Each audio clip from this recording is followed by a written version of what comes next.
Hello दोस्तों, जैसे कि आप लोग रोज़मर्रा ज़िंदगी में अपने कुछ काम करते हैं, आपका जो ब्रेन का एक्टिविटी होता है हर एक चीज़ में भागता है। इसमें से क्या आता है? लॉजिक और रीजनिंग। तो लॉजिक और रीजनिंग का एक शुरुआती स्तर में परिवार से लेके अन्य कामों में इतना एक व्यापक क्षेत्र है जिसको कि आपको समझना बहुत ही ज़रूरी होता है। कि जैसे आप देखिए कि धीरे धीरे ये क्या चला कि घर में कोई डिसीजन लेना है तो हम लोग एक लॉजिक से बोलते थे, एक डिसीजन लेते थे कि रीज़न ये हो सकता है, रीज़न ये होगा, ऐसे। उसी तरह जब कॉम्पिटिटिव एग्जाम्स की बात आने लगी तो रीजनिंग का महत्व इतना बढ़ गया कि विभिन्न सारे कॉम्पिटिटिव एग्जाम में, जैसे बैंक, रेलवे, एसएससी, विभिन्न कंपटीशन में बहुत सारे जितने भारत में कंपटीशन में हैं, मैनेजमेंट में, कैट, मैट, जेट जितने भी हैं, रीजनिंग का महत्व एक अपना है। क्यों? क्योंकि वो आपके दिमाग का जो थिंकिंग एबिलिटी है बढ़ाता है। तो इसी बात को ध्यान में रखते हुए हम लोग रीजनिंग में आज देखेंगे कि डिफरेंट टाइप्स ऑफ क्वेश्चन जैसे होता है। आप लोग देखते हैं कि आप लोग भी रीजनिंग लगाते हैं अपने लाइफ में, लेकिन कौन चीज़ में लगाते हैं कि वो फलाना ठो ये कर रहा है, अब उसको कैसे पीछा करें, ये वो कर रहा है। गांव में होता था रीजनिंग ऐसे होता था कि भैया वो कर बेटा ठो गया हुआ है तैयारी करने, कौन चीज़ का कर रहा है, अरे सुनिए पता नहीं वीडियो बन के आ जाएगा क्या, तो उसमें लगा देगा ध्यान।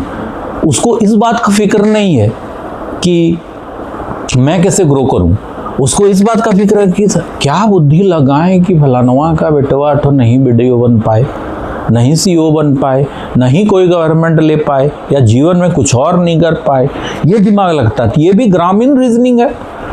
इसको you can say it this is type of ग्रामीण reasoning, and this method will not applicable in all examination method. So in examination method you have to think as a leader, as a decision maker. So the exam patterns and the examinee introduce that type of reasoning question that you can sharp your brain, you can increase your thinking ability.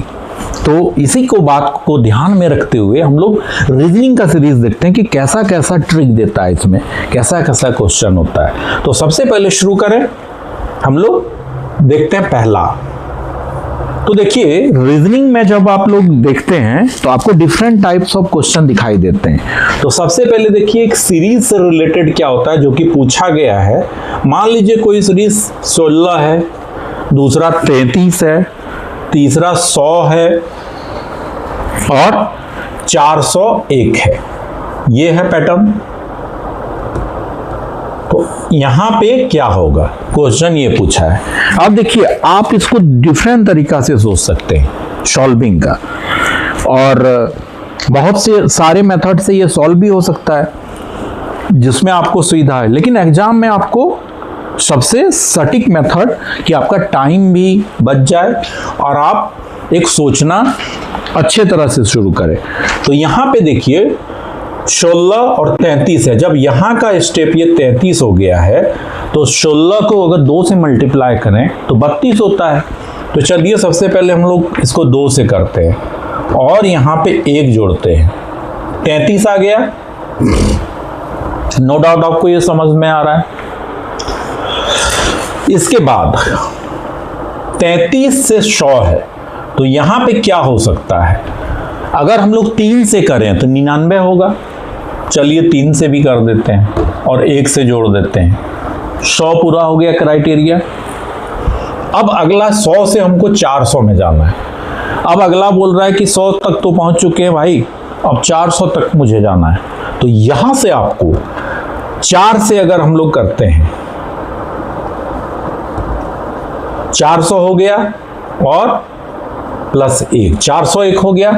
अब इसी तरह बढ़ते जा रहा है, 2 आ रहा है, 3 आ रहा है, 4 आ रहा है, लेकिन 1 है, सब में कॉमन आ रहा है। अब है हमको यहाँ पे क्या होगा।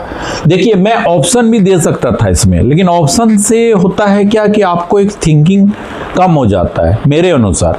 अगर आपको ऑप्शन ना दो तो आपका सटीक आंसर आता है और वो सही होता है 100%, कोई गलत नहीं कर सकता है।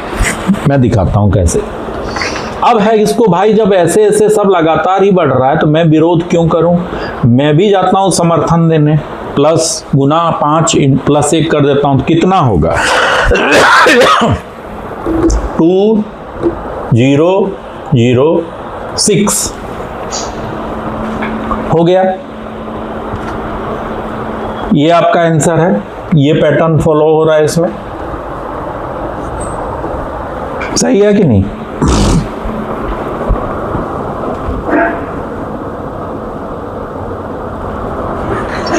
यहां तक आपको ये बातें समझ गई। अब भैया होता था ना कि पहले ग्रामीण क्षेत्रों में होता था कि जब एग्रीकल्चर का टाइम आता था, कृषि का टाइम आता था, तो वहाँ होता था ना कि पहले ट्रैक्टर नहीं होता था। तो जैसे ही शुरुआती खेती होती थी तो उसमें जो बैल होता है और जो भैंस होता है उससे खेती की जाती थी कि उसको। तो देखिए रीजनिंग यहाँ पर कैसे आता है मैं समझाता हूँ। तो उसमें होता था कि जैसे लेके आया और उसको रखा।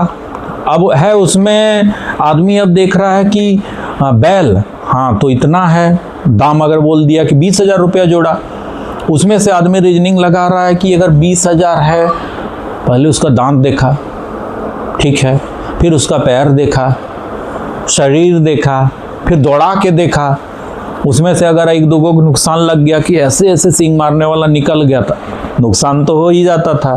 फिर जब भैंस का बारी आया तो उसको भी पानी में ले जाके एकदम डुबा दिया है, देख रहा है एबिलिटी कि कितना देर में उठता है, कितना चलता है। मतलब ये है ग्रामीण रीजनिंग। उसमें वो देख रहा है कि हाँ 20,000 अगर हम दे रहे हैं तो उसमें से क्या कैपेसिटी है इसका। तो डिफरेंट टाइप्स का कैपेसिटी ढूंढता था, वो भी एक रीजनिंग है होता है। तो रीजनिंग का जो फील्ड है वो बहुत ही डाइवर्स है।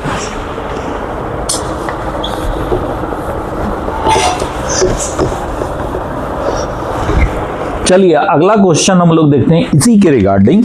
एक जब भी आप फिर सॉल्व करते होंगे तो आपको इस टाइप का एक क्वेश्चन दिखता होगा। मैं बता रहा हूं यहां पर फिगर आउट करके कि आपको लगेगा कि हाँ मास्टर तो सही क्वेश्चन दे रहा है, क्योंकि ये पूछा हुआ है, ये मेरा खुद का बनाया हुआ नहीं है। मेरी इतनी एबिलिटी कहाँ कि मैं ऐसे क्वेश्चन बना दूं। ये सेटर बनाया है, जो क्वेश्चन सेट करता है, जो क्वेश्चन बेचता है वो नहीं, जो क्वेश्चन सेट करता है। अब है इसमें आपका पैटर्न है, यहाँ पे 7 है, यहाँ पे 9 है, यहाँ पे 11 है, यहाँ पे 23 है, यहाँ पे 25 है और यहाँ पे 30 है, ठीक है। यहाँ पे 174 है, यहाँ पे 104 है और यहाँ पे आपको क्या होगा ये पूछ रहा है, ठीक है। ऐसा क्वेश्चन बनाने से पहले क्या होता था कि बचपन में गांव ग्रामीण लेवल में खेल होता था इसी टाइप का, ठीक है।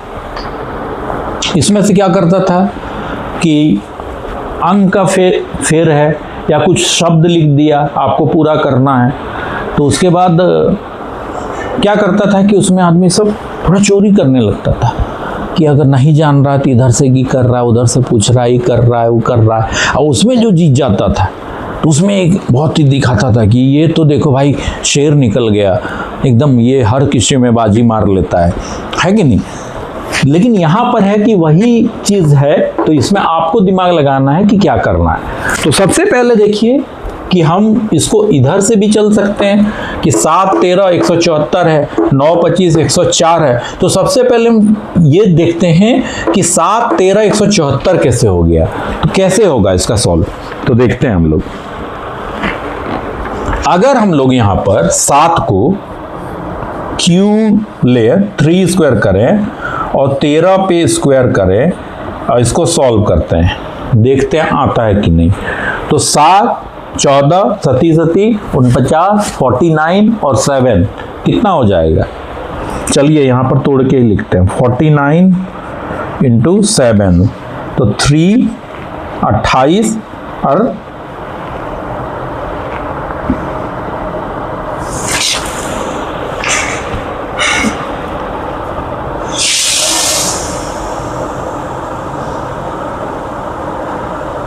34 और 13 का करना है। 13 का हो जाएगा 9 और 1, 6, 9, 1, 6, 9। यहां तक सही है? कितना आ जाएगा? 9, 13 में गया 4, 174। ये देखिए आया आपका। अगर मैंने लिख दिया कि 7Q और 13 स्क्वायर को माइनस करें तो ये आ रहा है उसी पैटर्न में। अब इसको आपको देखना ही नहीं, इससे मतलब नहीं है। चलिए आपसे हो गया दुश्मनी, अब हम इससे दोस्ती करेंगे क्योंकि हमको ये निकालना है। हमको एक पैटर्न पकड़ लिया मैंने, अब हमको इससे नहीं देखना है, अब हमको डायरेक्ट यहाँ पे जाना है, ये करना है। चलिए 11 का क्यूब कीजिए, इसमें 330 का स्क्वायर ये कीजिए, तो कितना हो जाएगा बताइए पैटर्न।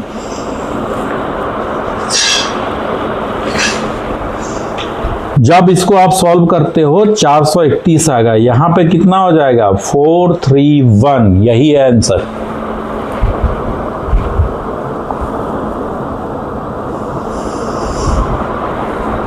यहां तक आपको समझ में आ गया?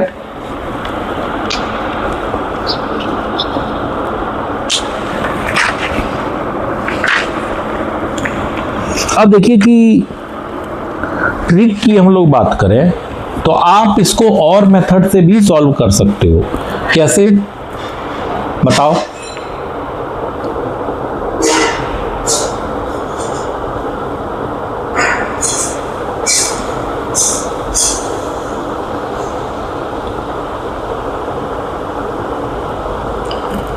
ये क्वेश्चन इस मेथड से हो गया है और ये सवाल आपके लिए भी है कि आप इसको अलग मेथड से कमेंट में सॉल्व करके दिखाओ। ये आपका टास्क रहा, ठीक है।